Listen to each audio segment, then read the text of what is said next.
You're gonna see sides of her in this series that you've never seen before or may not seem authentic to her, and having her go through the typical teenage experience and trying to avoid making her every other human was immensely important to me, and I hope that care translates. Hi, my name is Jenna Ortega, and this is how I became Wednesday Addams.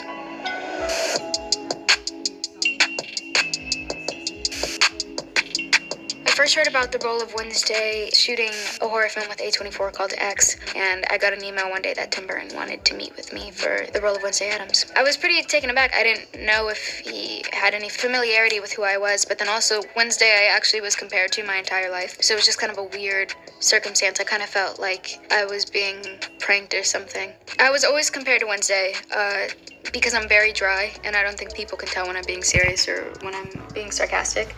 And I didn't think it was that bad until we were on set sometimes, and Tim might say, oh, that was dark. When I first got offered the role, I did not even consider fan base. I didn't consider it until we were shooting, or when I started having conversations with Netflix and they were talking about things like Comic-Con and Funko Pops. I think that's when it really started to settle in. The internal panic that I faced, the pressure of, oh, people live for this character. People tattoo this character on their bodies. She's been a consistent Halloween costume for years.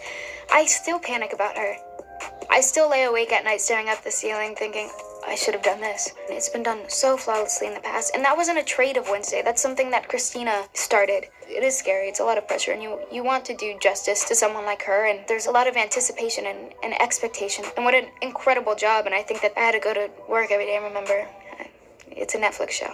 You know, my mom is in the ER in their lives. I want to make people feel good, and I want to give them that break, and that's all it is. Christina didn't join the shoot till towards the end. I was a really big admirer of her work. The strange thing is we never talked about her being Wednesday once. I think maybe one time on the last week of shooting I made a reference to her Wednesday, but I think that we both were able to appreciate the fact that they were going to be different. I didn't want to knock her off, and I didn't want to be doing some impression of her, and I think it was really important that we just kept our ideas separate. Physicality-wise, it's funny, I think my posture has improved immensely since working on that job because I always made sure I had a straight back. I didn't move my hands or arms much if I didn't have to. At some point during the first couple weeks of shooting, I did a take where I did not blink at all, and Tim said, I don't want you to blink anymore. So that's another thing too, where it's just weird mannerisms. We try to incorporate things like that. The thing about the blinking is I didn't realize that I was doing it. It just kind of happened. Because every time we started to take, I would reset my face. I would drop all the muscles in my face. And Tim really liked the Kubrick stare where I stared through my eyebrows. It's just a bit intimidating. I think something like that is not blinking.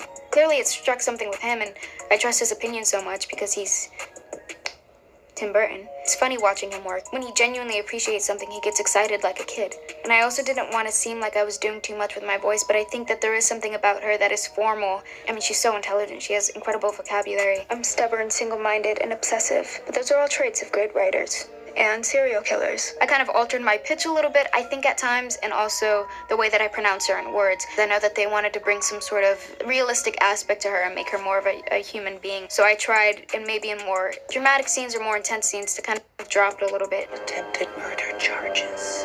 How would that have looked on your record? Terrible. Everyone would know I failed to get the job done. I remember the gift, and it was one of those gifts that it just hit. It just landed perfectly. We talked with my mom and was like, hey, Job done. A normal day on the set of Wednesday. I would wake up around 4:30. I would be picked up around 5:20-ish.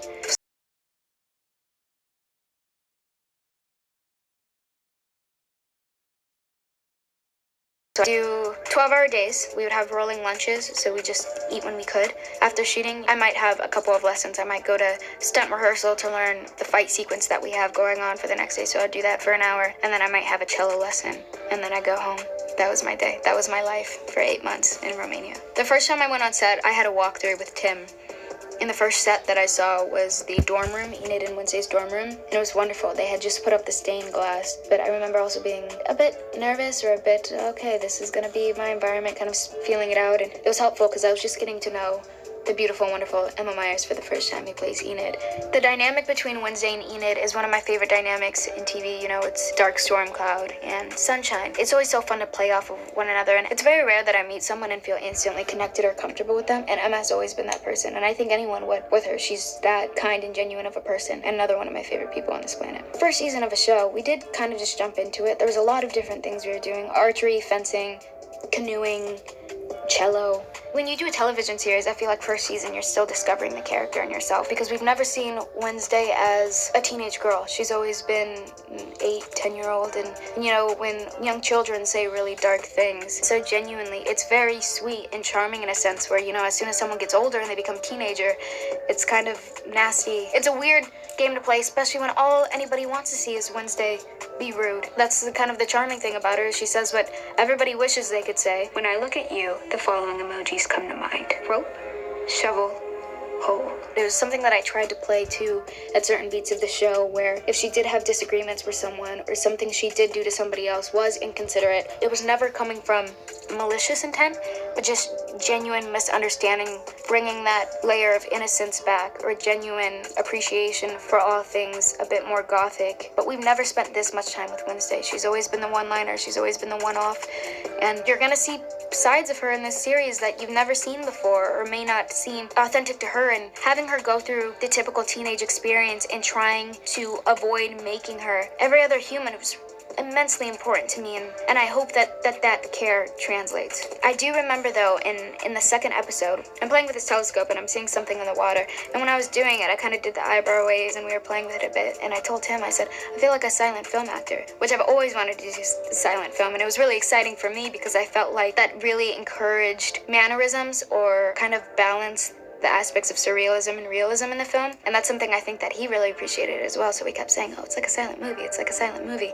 And I think tackling something like that in that way, because they can be very theatrical and dramatic and intense, and that is what the Addams Family is, but it is a hard thing to play with an expressionless character, and also to have an emotional arc as a character and push a series forward. I think something that we tried to do when we were shooting though is with every take we would try different versions.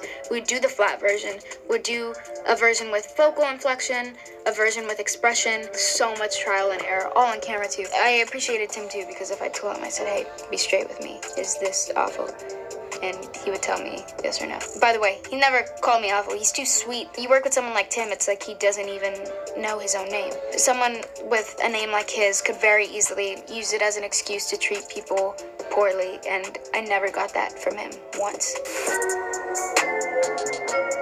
Well, in creating a new Wednesday with Tim Burton, I know that he wanted to establish a different look. It was really important to him that there was something different with the hair, because, you know, it's her iconic braids, but he wanted there to be a very clear distinction that this was a different girl. And I remember we had hair and makeup tests at his place in London, and we tried silver streaks in my hair, short, tiny braids, really long, thick braids. We just tried all different variations, and at some point, the hairdresser that we were working with, Paul, he brought out a clip of fringe. There was something about it that Tim really enjoyed, but something about it that was a bit off. So I told the hairdresser, I said, hey, maybe just cut my actual hair. He said, are you sure? And I said, hey, if we have time to grow it out, we have time to grow it out, whatever, let's just see. And then he loved it, and that was something that we married and we stuck to, and I remember him being very peculiar and specific about the look. You look a little pale. Please excuse Wednesday. She's allergic to color. I think a big part of Wednesday's color, some of it does play in filter. There was a little bit of makeup, but I spent so much time in Romania, and it was winter, that it got to a point where they used to put makeup on my hands and things like that, and they just stopped. I would ask the makeup artist, like, hey, you don't think I need more? And she said, no, it's kind of almost matching your skin tone now. I lost all melanin. Something that I learned from Wednesdays, I think it's always important to play whoever's shoes you're stepping into. Just a real person, because it's very easy to be caught up in a show like this, and especially someone who has no emotion, to be scared to show emotion or scared to do something that's untrue to character. But ultimately, you've got to be true to yourself and kind of trust yourself in that process, and it's just really about trusting your own gut and mirroring whatever it is that you stick to, and it makes it so much easier to let go at your job and explore and have a good time with it.